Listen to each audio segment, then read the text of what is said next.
Ahoy hoy, welcome back to my channel. Today we're going to do a Q&A about me being an author as well as my book in honor of my book's anniversary of publication. 2 days ago marked the 8th anniversary of when my book Immortal Love got published on Amazon. And so to celebrate, as well as doing a Q&A today, my book is on sale from today to the 20th. And you can get my book for $1.99, and it lasts till the 20th. I did have a sale start as early as Monday where the book was 99 cents, but I couldn't make a video before that. But it's still $1 less than it is normal, and you have until the 20th to get it. This is especially good if you're into vampires or vampire romance and naughty stuff. So, without further ado, and I'll put the link, of course, in the description box so you can go to the link and download my book. It's time to start the questions. And I wrote them down. I got them off the computer. And as you can see, my handwriting is as bad as an ancient lost civilization's writing.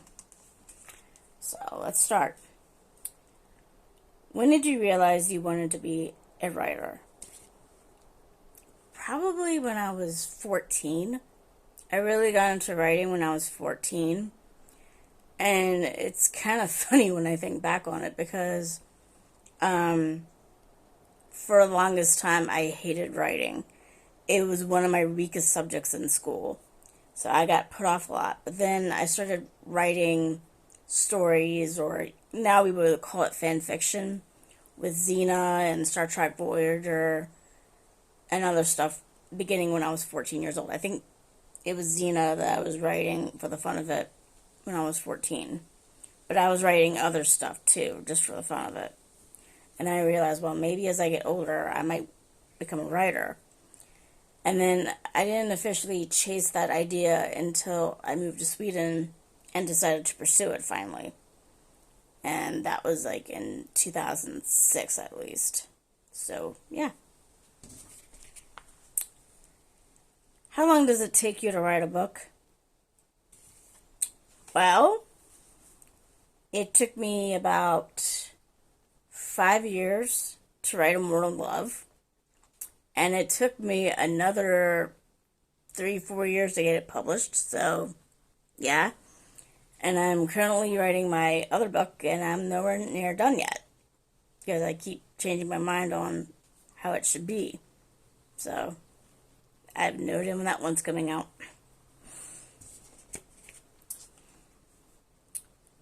What is your work schedule like when you're writing?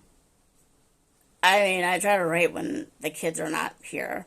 Sometimes I can write when they're around, but most of the times I don't. And I'm always like, oh, I'm going to write in the afternoon, I'm going to write in the afternoon, but then I always end up writing at nighttime when they go to bed, as well as my significant other. So I have almost near complete silence in the house when I write. But it doesn't happen every single day because writer's block can gnaw me, or I have too many ideas that I just don't know what to do or proceed. So, yeah.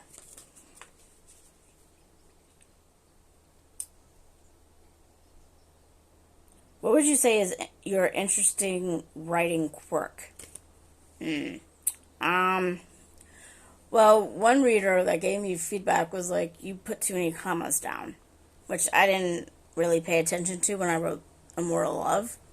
But, yeah, I did that. And I'm trying to cut back on the comma usage now. Oh, there's something coming down this way.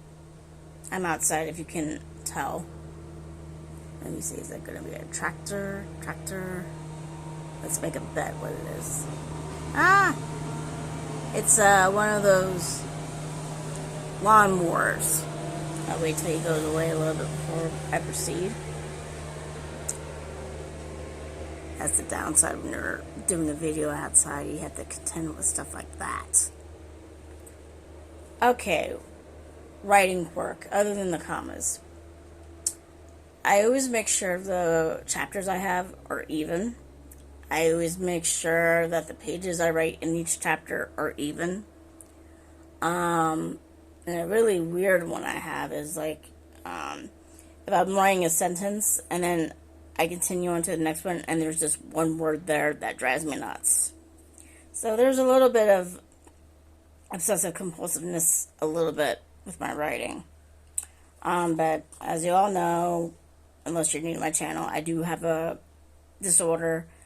I won't say what it is, but yeah, I have a disorder, so yeah. Where do you get your... I forgot to write that part down when I copied it. Oh, okay, I guess it was, where do you get your ideas or interests from books? All up in here. I have such a huge imagination, it's not even funny. Like, when you get some people that have trouble writing because they don't know what to write about because they don't have any ideas, I have so many ideas that it literally overwhelms me. And sometimes I get my ideas from other authors. You know, they inspire me, like Amanda Ashley, Charlene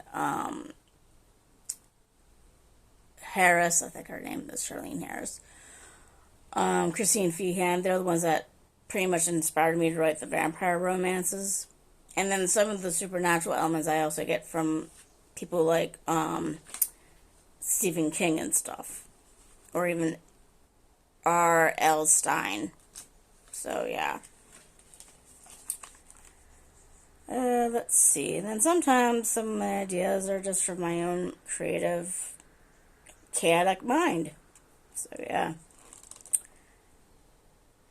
When did you write your first book, and how old were you? I wrote my first book between the ages of, I need to do math with my fingers because I'm not good at visualizing it. I started in 2006, so I was about 24 then, and then it took me to 2011 to finish it, so by that point I was like 29, really. But I didn't publish it until I was like 31, the year after I had my son, but a few months before I had my daughter. So, yeah. And I published it in 2014, the year my daughter was born. What do you like to do when you're not writing?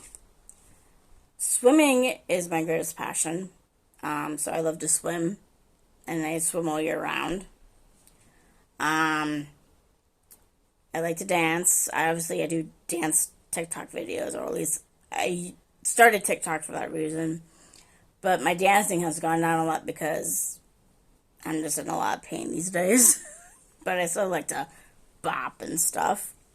I like to listen to music. I like to spend time with my loved ones. I like to read. I like to do research. I like to walk in nature. I like to exercise. I like to study up on history and disasters. I like to go to historical sites and museums. It's just a lot. I like to do a lot. It's probably like a 20 list thing of what I like to do. Probably more than that, really. What does your family think of your writing? They are supportive of me, but I know Mom had trouble reading my last book because of the sex, and I heavily based my character on me, so it was like reading about me rather than my character. My brother thought it was unintentionally hilarious, but he could see some writing issues, and he could tell that I'm not a trained writer, because I'm not a trained writer. I'm more of a trained actress. My dad doesn't really have any opinion on it, but before they died, my grandmother and my step-grandmother read it, and they liked it a lot, so yay. What was one of the most surprising things you learned in creating books? it's nothing, it's not to do when you're a young mother, or when you're a mother of young kids, I should say. Because a lot of your time is more dedicated to taking care of your kids than writing. So when I published Immortal Love, I published it a few months before my daughter was even born. I was heavily pregnant when I published it, because I knew that if I didn't publish it, I wouldn't publish it for a long time. So, and I didn't write a lot initially after I had my kids, because I was just focused so much on them rather than writing. Plus, you can't get enough time to write. I'm beginning to get back into writing now, but it's more of a problem with me than them right now, because I'm not focused enough and stuff, and I have too many ideas that's overwhelming me. And I keep going back and forth and stuff, so yeah. I almost lost my notes. How many books have you written? Which is your fave? I've only written one book, and that's my favorite so far because it's the only one that's published. Maybe when I publish the other one, we'll see which one is the most favorite.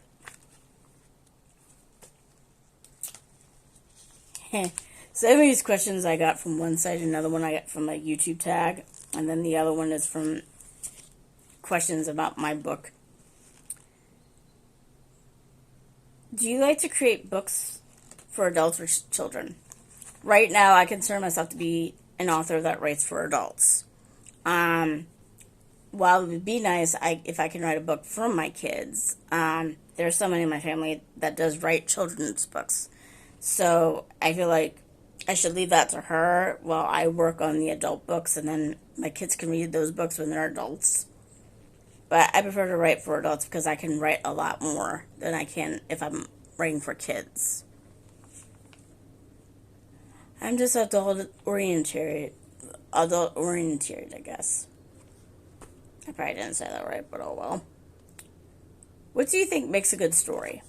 I think if you're writing based on nonfiction, you should make sure you get all your facts right about whatever you're writing about. Even when you're doing a fictional story, you should get some of your facts right. Like right now with the book I'm currently writing, and there's some medical jargon in it because my main character, is a medical examiner. So I have to make sure what I write is accurate rather than false. And I can admit sometimes I can fall through the cracks a little bit, but when I research, I always want to make sure that the stuff that is non-fictional is accurate. When it comes to doing both books, you want to make sure it's engaging, you want to make sure it's interesting, you want to make sure it'll keep the reader's attention as long as you can. You want to make sure you have good grammar and good punctuation and all this other stuff. And I know that my grammar, especially when it comes to past present tense, sucks. So I am trying hard to work on that. I'm trying to listen to the computer when it says, this is not accurate. So, yeah. And, have a little bit of elements of originality, when I wrote my novel, Immortal Love, it's a vampire romance, and there are some cliches with vampire romances, like, oh, they're always virgins, oh, life was always grand for them before they met their vampire, nothing bad ever seemed to happen, and yada, yada, yada. And what I did with the vampire romance genre when I wrote my book was to add things to it that you wouldn't see with most of the female characters in the other vampire romances, because it becomes a cliche after a while. It becomes repetitive. So I'm like, okay, well, my character is going to be, I think I had her at 25 initially, but she was already married and she already had a child. And, when she met her vampire, she already had a major disaster that traumatized her beyond belief. And meeting him actually helped her out a lot. So I try hard as an author not to fall into certain tropes. Although you don't, especially with the genre I'm writing, supernatural overall, you don't want to make it too unbelievable, even if you're writing in the supernatural genre a little bit. So, yeah. And also not to copy off anybody else. Is a good one, too. As a child, what did you want to do when you grew up? Well, I want to be an actress. I moved to a country that isn't big on entertainment, even though you have some. I wonder if someone's coming down this road again. They're not supposed to. That road's closed off because there's a dead end down there. It's an old road. It used to take people to the road down there, and it's closed off, and you're not supposed to go down there. There's a sign that says you're not supposed to go down there, and people still drive through that. Partially because GPSs also say that road is still open, which I don't get. Okay, moving on. Let's see here. And now the questions I'm going to do is from a YouTube tag that I saw. What is your favorite place to write? Near the computer. I write on the computer because if I write, I'm not going to be able to read what I wrote half the time, even though I can read my writing. Coffee or tea? It depends on my mood. During the day, I prefer coffee, and then at night, I prefer tea, especially if it's non-caffeinated tea, like a herbal tea. But again, it depends on my mood. I could take either if I really wanted to. Or, sometimes, I combine them. I'm one of those people. Favorite book of all time? That's a hard one. I mean, because I have so many favorites. That's hard to choose one. But, the book that helped me out was Judy Blanco's Please Stop Laughing at Me, because I am a former victim of bullying, and she is too. So if you've been bullied, it's a good book to read. It empowers you. I was afraid when I first read it, it was going to trigger me a lot, but it didn't.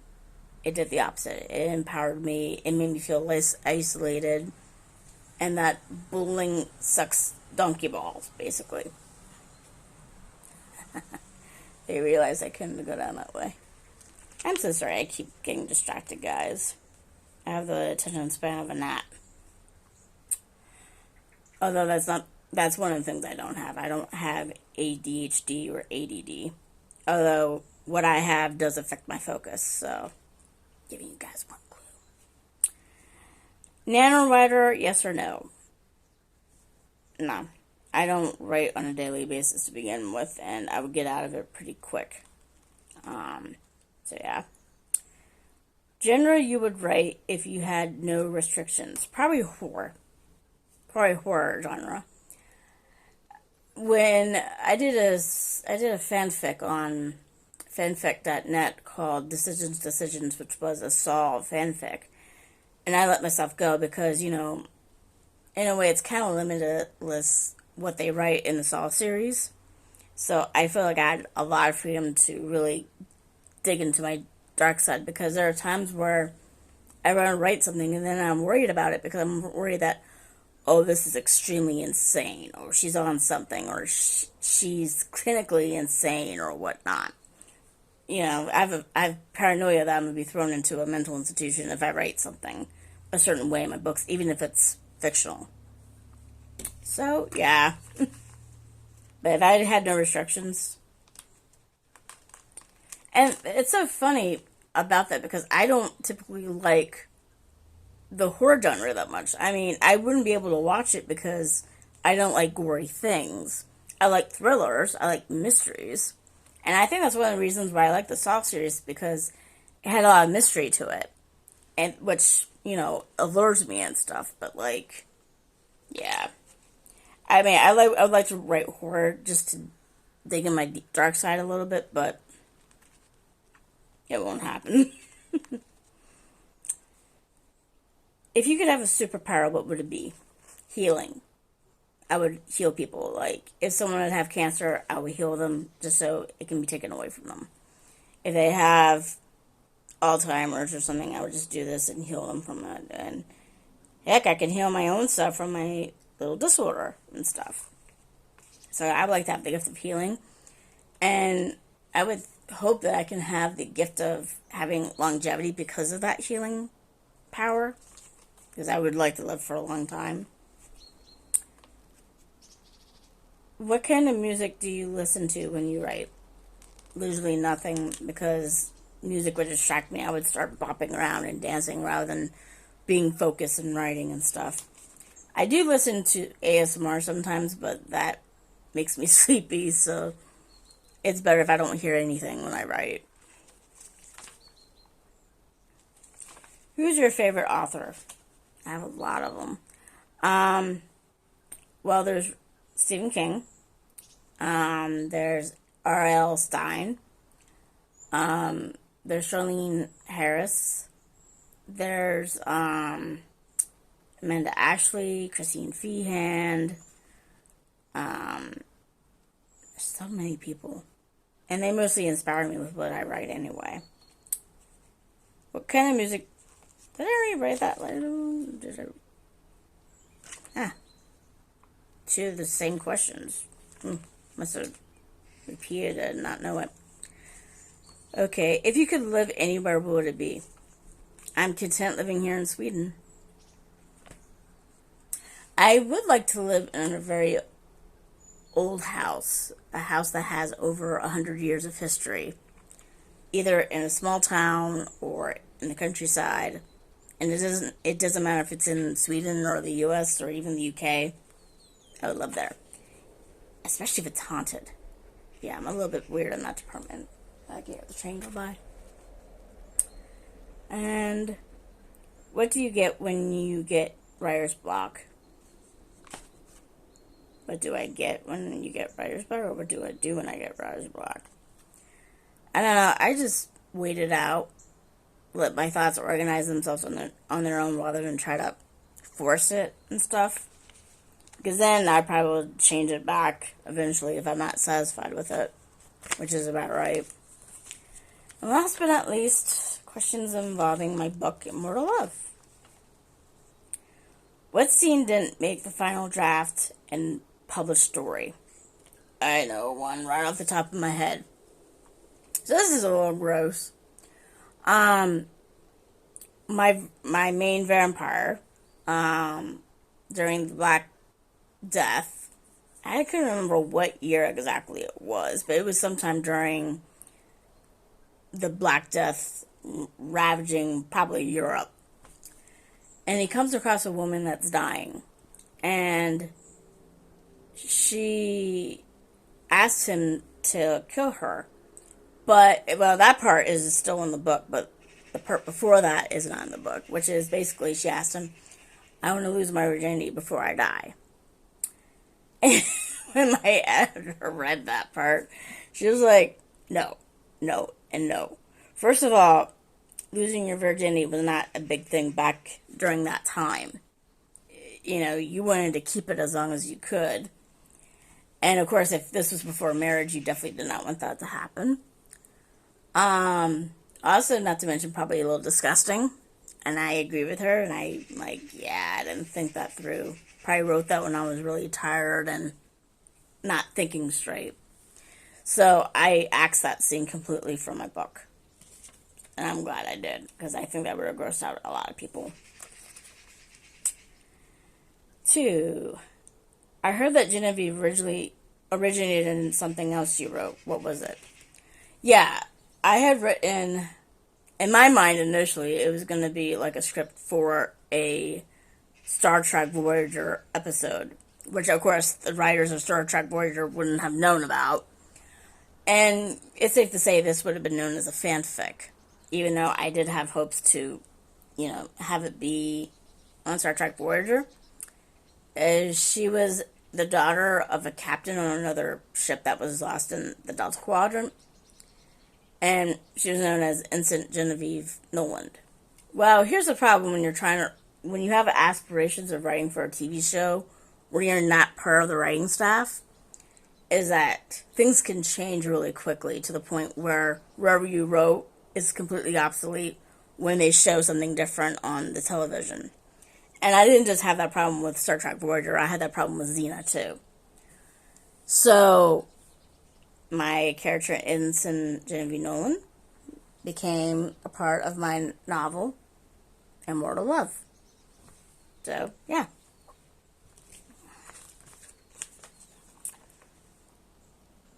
Why did you have the ending the way you did? Okay, so I won't go into how I ended Immortal Love unless you read it. But basically, one thing that I noticed whenever I read other books is that if they give you a straight up ending, it could be an ending that you don't want. Case in point, a lot of people had trouble with the ending of True Blood.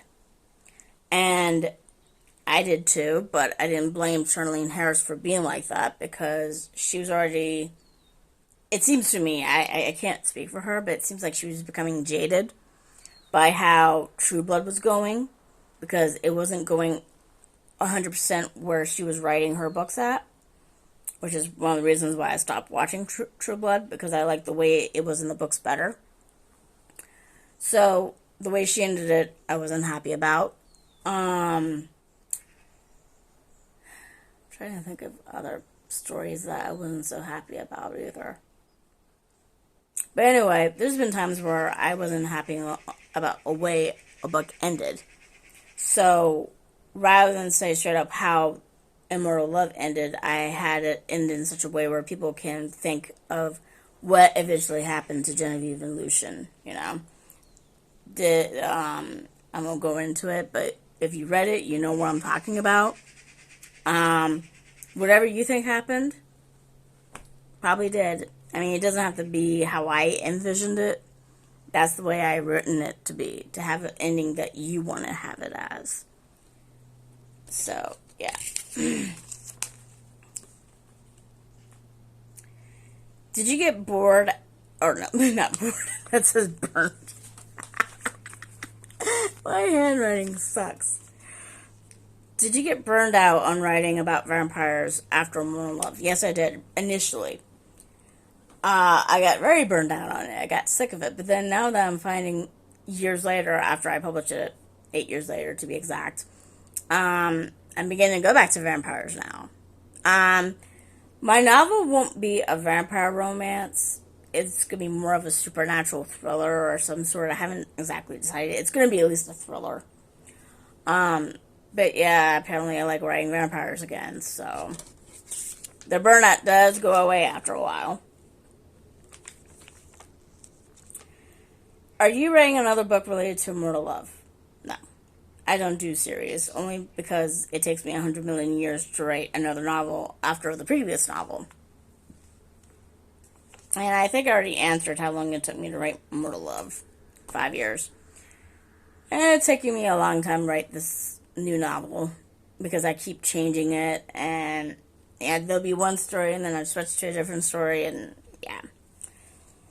So that's today's video. If you like this video, smash the like button. If you subscribe, I'll be absolutely delighted, and I'll see you guys later. Toodles.